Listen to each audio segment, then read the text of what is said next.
gimana dari pendapatnya Mas siapa? Jerry. Jadi tentang simulasi yang dilakukan pada hari ini. Wah, luar biasa, ternyata prosesnya sangat panjang dan memang cukup berlibat ya kalau kita rasa-rasakan, mulai dari proses raker yang udah dilaksanain sehari yang lalu dan hari ini simulasi paripurna, kita bisa merasakan bagaimana ribetnya proses perundang-undangan yang berlaku di Indonesia saat ini.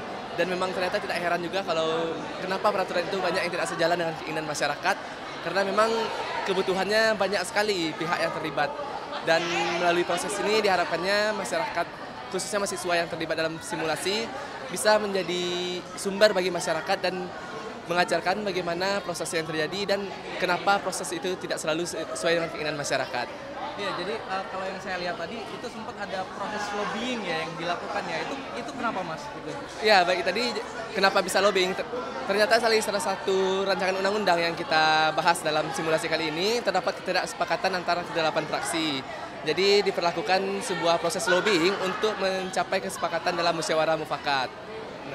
Nah, terus apakah proses lobbyingnya tadi itu berhasil karena pada akhirnya kan di endingnya itu yang saya lihat tadi ada pengambilan keputusan berdasarkan voting. Nah, itu bisa dijelaskan lebih lanjut? Nah, baik. Jadi sayang sekali tidak tercapai proses musyawarah mufakat dalam proses lobbying tersebut. Sehingga pada akhirnya perlu dilakukan proses voting untuk mencapai kesepakatan bersama. Nah, sayangnya juga dalam proses voting tadi terdapat ketidaksepakatan sehingga terjadi walkout oleh salah satu fraksi. Oke.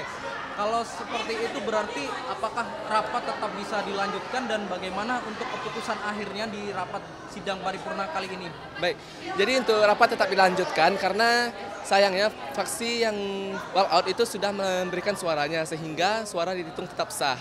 Dan pada akhirnya yang terima adalah opsi 1. Bisa dijelaskan kembali Mas, opsi 1 itu terkait apa ya? Nah, baik, secara umum opsi 1 itu kita tetap pada usulan pemerintah untuk memberlakukan tindak hukuman bagi kriminal yang memberikan secara sadar judul tersebut kepada masyarakat. Oke, baik. Terima kasih untuk keterangannya Mas. Baik.